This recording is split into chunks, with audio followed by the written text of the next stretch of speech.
Shalom semuanya, pada kesempatan ini saya ingin bagikan yaitu mengenai bentuk bangunan dan atribut yang ada di dalam Perjanjian Lama untuk pakai ibadah.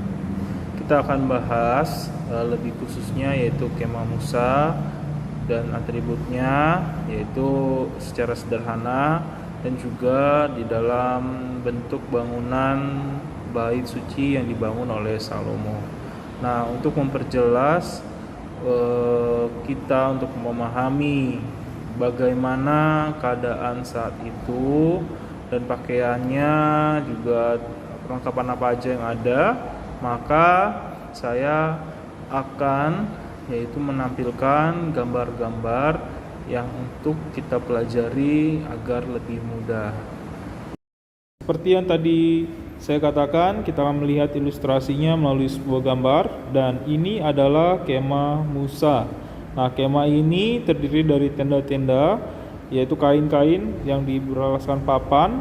Nah, kemah ini dapat dipindahkan karena mereka sedang di padang gurun, artinya tidak permanen, dan itu tergantung di mana Tuhan menuntun mereka melalui tiang dan awan dan tiang api. Nah, mereka datang ke sini. Ini adalah tempat ibadah yang baku yang pertama dalam tata ibadah bangsa Israel, dan ini adalah kemah Musa di mana mereka juga mempersembahkan korban, dan ini tercatat dalam kitab Keluaran dan Imamat, semuanya mengenai korban dan juga perlengkapan peralatan yang ada, dan kita akan lihat juga nanti perlengkapan dan peralatan apa aja yang ada di dalam kemah Musa. Dan selanjutnya kita akan melihat yaitu bait suci yang dibangun Salomo, dan ini adalah bait suci yang dibangun oleh Salomo. Bedanya adalah pertama, bait suci yang dibangun Salomo ini letaknya sudah jelas, yaitu di Yerusalem. Nah, kemudian ini lebih bagus karena sudah ada bentuk bangunan yang pasti, dan di dalam bait suci ini yang pertama ini adalah pelataran. Ini adalah pelataran tempat yaitu mempersembahkan korban, dan juga mesbahnya juga lebih bagus, dan juga ada tempat para imam tinggal dan tempat gudang yaitu para menyimpan persembahan, hasil persembahan daripada umat, dan di dalam sini juga tempat tabut juga, dan berbeda, lebih bagus daripada kemah Musa karena ini adalah bangunan yang permanen. Nah, tadi kita sudah lihat yaitu dari jauh dari bentuk kemah Musa dan bait suci Salomo. Nah, lebih lanjut kita akan lebih fokus kepada kemah Musa terlebih dahulu. Ini adalah gambaran dari kemah Musa lebih dekat. Yang pertama ini adalah gambaran pelataran. Ini adalah tempat pelataran. Ini adalah tempat pelataran di mana setiap orang mempersembahkan korbannya di tempat ini. Ini adalah mezbah tadi yang saya katakan, dan ini adalah tempat orang imam yaitu menerima korban dari umat dan memeriksanya apakah korban tersebut layak apa tidak. Nah, di dalam kemah Musa ini ada 3 bagian. Nah, ini pertama adalah pelataran, kemudian di sini adalah tempatnya ruang kudus namanya, dan kemudian ini adalah ruang maha kudus. Nah, di antara ruangan ini dipisahkan oleh tirai. Nah, di ruangan kudus terdapat 3 benda yang akan kita bahas lebih lanjut, 3 benda tersebut. Ya, kemudian di ruangan maha kudus hanya terdapat 1 benda saja, dan semua orang yang melayani di kemah Musa bahkan di bait suci juga adalah kaum Lewi, karena kaum Lewi telah dikhususkan Tuhan untuk melayani yaitu umat sebagai perwakilan dari perwakilan Tuhan. Jadi Lewi lah yang mengatur itu tenda, dan akan juga menerima yaitu apakah korban tersebut layak atau tidak. Nah, ini adalah baju dari para pelayan dari kaum Lewi yang melayani di kemah Musa.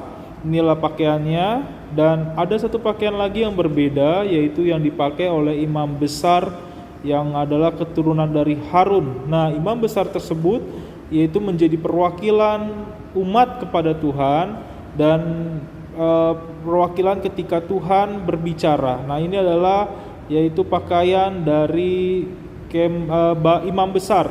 Pakaiannya berbeda, dia ada atribut-atribut yang memiliki arti-artinya. Yang pertama juga ini adalah batu yang bertahta.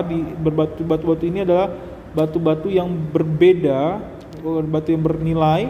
Nah, batu ini diukir sesuai dengan nama-nama suku Israel, sesuai. Jadi setiap batu ada nama satu suku Israel, dan setiap pakaian dari imam besar ini memiliki makna.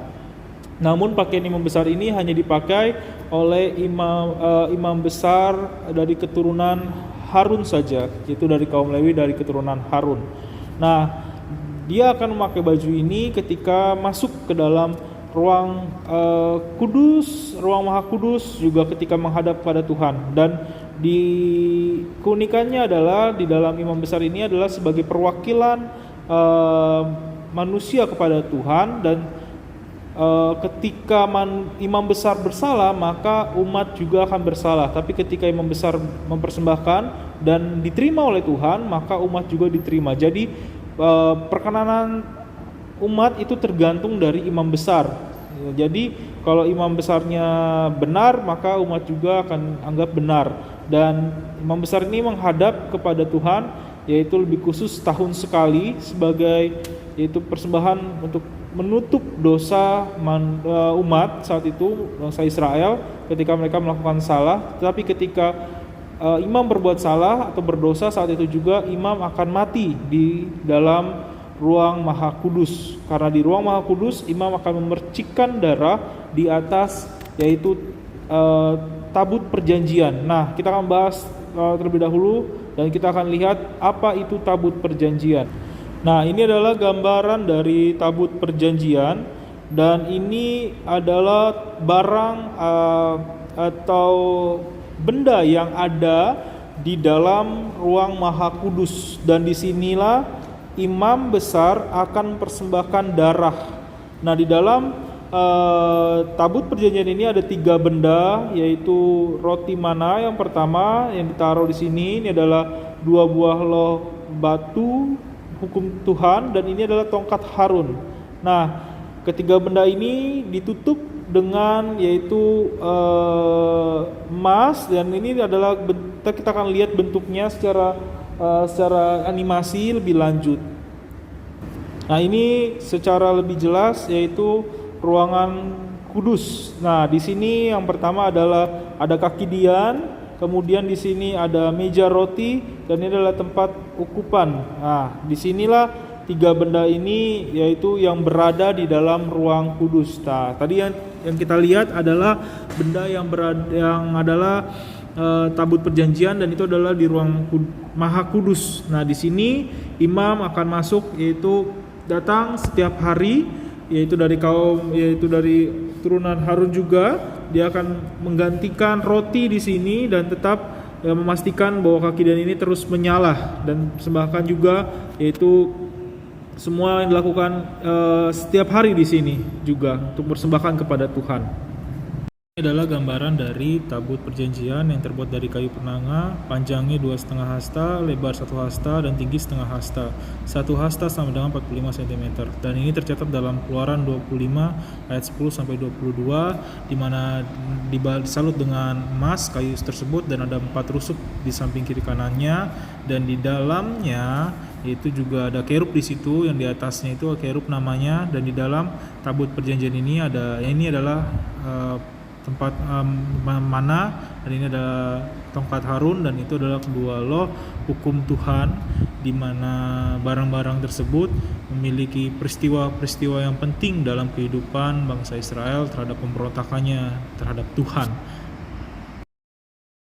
Ini adalah gambaran dari salah satu korban yang tercatat dalam Alkitab, di mana orang tersebut membawa hewan untuk diperiksakan kepada imam.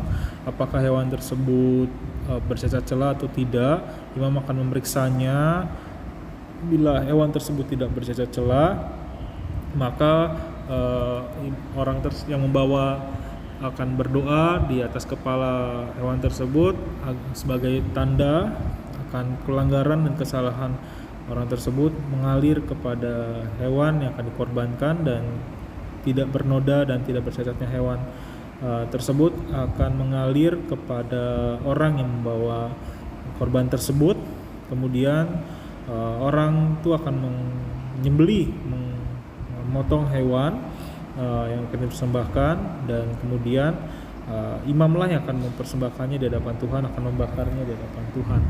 Nah, inilah salah satu korban yang menjadi contoh dalam persembahan atau korban dalam kemah Musa dan bait suci Salomo. Nah, setelah kita belajar dan kita melihat bahwa itulah gambar yang ada di dalam kemah Musa dan bait Salomo, dan juga atribut perlengkapan yang dipakai untuk ibadah di dalam Perjanjian Lama. Sekiranya ini menjadi berkat bagi kita dan memberi kita pengetahuan, dan sehingga kita dapat dengan mudah memahami Alkitab dan rajin membaca Alkitab.